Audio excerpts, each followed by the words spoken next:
You want more than just the headlines? Find out what's going on and what it means with me, Dennis Prager, this morning at 11, right here on AM 560, The Answer. Top of the morning, Dan and Amy. So this is a book that is making the rounds in intellectual circles, provocative book by Patrick Deneen, who's a professor of political philosophy at the University of Notre Dame. He's going to be giving a talk in Chicago for the Lumen Christi Institute in a couple of weeks as well. It's got a lot of people flummoxed by the thesis of the book, which is why liberalism failed. You're not talking about liberalism as in leftism. He's talking about liberalism as in classical liberalism, which is how many conservatives and certain libertarians would otherwise identify themselves. You think classical liberalism, you think Milton Friedman, you think you think John Locke, and contemporaries like Charles Krauthammer would be an example, I suppose, who would characterize themselves that way. Jonah Goldberg over at National Review, and so the thesis, as I understand Professor Deneen's book, is that classical liberalism isn't the way to reverse our march towards socialism. It's the reason we're on the march in the first place. So to help us distill that, why don't we get the author and the thinker responsible for the thesis. He is Professor Patrick Deneen from Notre Dame. Professor, thanks for joining us. Appreciate it. Thanks. My pleasure to be here. Do I have that thesis generally correct? Well, maybe half of it. Okay. Well, that's all I ever did in college. When we tend to divide our political world between sort of conservatives and liberals, we're really having a debate within the broader frame of liberalism itself, this political philosophy.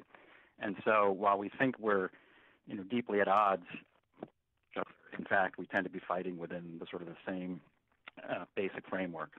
Well, so elaborate on that in terms of how classical liberalism, that is seen as the pathway out from statism, is not that pathway. Right. Well, I take a lot of my thinking and inspiration from the thinker Alexis de Tocqueville, a French visitor to the United States, who observed that the creation of a society that liberates individuals, so what he calls individualism, is one that comes increasingly to become statist, ironically enough, that a kind of liberated humanity from all of its, in some ways, kind of traditional ways of life increasingly relies upon the state to sort of take care of these liberated individuals. And so the irony is that the freer people become, or the more individualistic they become, the more they become reliant upon the state. And that's kind of a paradox, but it certainly seems to be one that our world today seems to be bearing out. Is an example of that like the push at present for marijuana legalization, where this is being argued in the context of individualism and a private self-regarding choice, but you're seeking license from the state to do so? Well, not only that, but it seems to me that in the sort of the after effects of that, we're going to need a lot more state intervention in terms of counseling and rehab and so forth. That's one way you could think of it. I mean, another way to think of it is the kind of liberation that we're seeing. I see it among my students, for example, even at Notre Dame, where students are delaying or not even forming families anymore. And this is a way that people experience their freedom, not to have a spouse, not to have children. And as a result, we have to rely more and more on the state to take care of people in their old age, or when people run into difficulties. So the irony is that the more we sort of break down the forms of life that we could say are more local and more communal in a kind of effort to achieve individual liberation, the more the sort of state grows to fill in those spaces. Ross Douthat from New York Times was in town for a talk last week, and he had a good line about this kind of dichotomy of we hold these truths to be self-evident, that we're all endowed by our Creator with certain inalienable rights and so on, but we don't believe in the Creator anymore. We're endowed with these rights from a Creator that we don't believe in anymore. In other words, the move away from faith and how that plays into the individual as the replacement for the Creator. Yeah, no, of course, Ross is about the smartest person I know, and I think he's absolutely right about that. In fact, it's not just that we don't believe in a creator. If you look sort of what's going on today, and certainly in the intellectual world, what we see is more and more the belief that human beings can become gods, that we can increasingly create ourselves. This is the thesis, for example, of a very popular book right now called Homo Deus by Yuval Noah Harari, that we now have created the tools to make ourselves into gods. And this kind of to my mind, proves the sort of thesis that I'm suggesting in this book, that one of the ways we liberate ourselves is through our technology, but in a sense we make ourselves into different, or we're seeking to make ourselves into different creatures that kind of now no longer, in some ways, regards ourselves as creatures of gratitude or requiring gratitude and a certain degree of humility. I just want to elaborate on that a bit. Have you elaborate on that a bit? You suggest, I think, the kind of the Amish woman who lives in a highly restrictive community might actually have more freedom than the person with all the technological gizmos of the day. And one of the things that I've been noticing a lot in terms of how we speak about, for example, technology, or how we think about economics and globalization, or the growth of the state now to international dimensions, the global government and so forth, is that people tend to speak of these things in terms of forces that we can't control, right? Globalization can't be controlled, or technological advance can't be controlled. And the interesting thing is that in pursuit of our liberty, we give ourselves over to these kinds of dynamics that leave us, in a sense, powerless. And what's striking to me is that sort of the Amish, I use this as a counterexample, who actually exercise a certain degree of choice and control over what kinds of developments they're going to adopt and what kinds they're not. It's odd to think that they might, in a sense, be freer, but if the ideal of freedom is in some sense governing your lives, then in an odd way, our freedom leaves us less capable of governing the ultimate decisions of our lives. You had mentioned earlier in this conversation about some of your students, they're marrying later, if at all, and they're spending more time with themselves. Why is that a bad thing?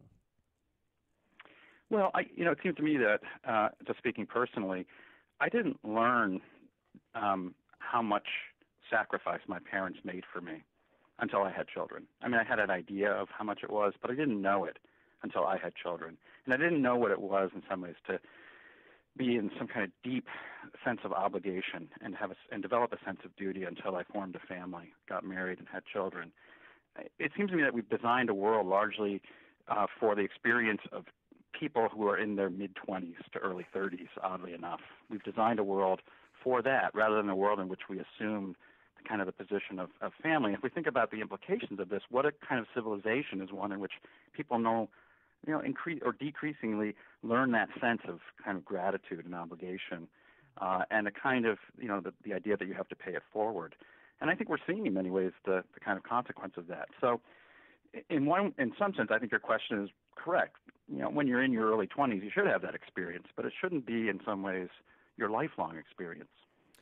You've also written on the topic of multiculturalism, and we see stories this week about, the teens roam the streets with rifles as crime swamps Sweden. German city bans new refugees as anti-migrant mood increases. You've got these kind of Clockwork Orange stories that are become relatively pedestrian, certainly coming out of Western Europe, and that took a specific multicultural path, and this is to some extent arguably where it leads. And I wonder, I think the phrase used is multiculturalism means no culturalism, and what does that mean exactly? Right. So, I've been in universities for a long time now, and whenever people are using the language of multiculturalism, it's almost always a kind of way to sort of dissolve cultures, right? That if you have a culture, to become multicultural is to no longer have your own culture. It's a way of sort of detaching people from their actual cultures and to adopt the position of someone who's completely tolerant toward any culture. So we could say that the trajectory of multiculturalism is to deculturalization, or what I call a kind of anti-culture. And the irony is that when you have people who come into your nation, come into your society with a culture, and they're confronted with an anti-culture, guess what? They're going to become simply assertive in some ways of their own culture. And you're going to have this kind of clash in which no longer do you have this effort, I think, in the American tradition to bring people into the nation and to teach them and to encourage them to adopt the norms and the beliefs of the American system, but rather to simply say, we're going to have no culture for you. This is what we have on offer, and you're going to see this kind of extreme reaction. What do you think Trump's presidency is having on our culture? Well, on the one hand, I think it's been a time of surprising coarseness from the presidency, obviously, a time of extreme political dislocation. On the other hand, I see it as really symptomatic of exactly the trends I'm talking about, a society that no longer feels any sense of common destiny and common fate, simply the assertion of power and interest, and combating one's teams against another team. So I take the Trump presidency as many ways a kind of symptom of a far deeper problem that lies at the heart, in some ways, of our philosophical set of assumptions and beliefs. So if the secular individualism that is featured by many classical liberals is not the path back to something more collaborative, like shared destiny, what is the path back for us? Well, I guess first of all, I would want to say that we shouldn't be looking back. We can only look forward, and I think it's a mistake often when conservatives or traditionalists simply say we need to recapture something or go back to something. Mm-hmm. I do think it's a matter of thinking, what do we do going forward? And we can in many ways build on some of the achievements of liberalism, but recognize its shortcomings. And one of the things that we need to do, it seems to me, is to move beyond the idea either that our choice is sort of stark individualism or some kind of status solution to our problems, and really begin to build kind of much deeper forms of human relationality, and those have to be closer to home, so families and communities and neighborhoods, and in ways you can rely on people. And I see this as one way of actually decreasing the temperature that inevitably rises when every issue is decided in Washington, D.C. The voluntary associations, going back to the start of our conversation, the voluntary associations that de Tocqueville wrote about in Democracy in America. That's right. And what's shocking and perhaps not surprising is how radically and quickly those have really declined in the last 50 years or so. He is Patrick Deneen, professor of political philosophy at the University of Notre Dame. The book that you want to read, this is what all the deep thinkers are talking about, Why Liberalism Failed. Patrick Deneen, thanks so much for joining us. Appreciate it. Thanks for having me. And he joined us on our turnkey.pro answer line. There's only one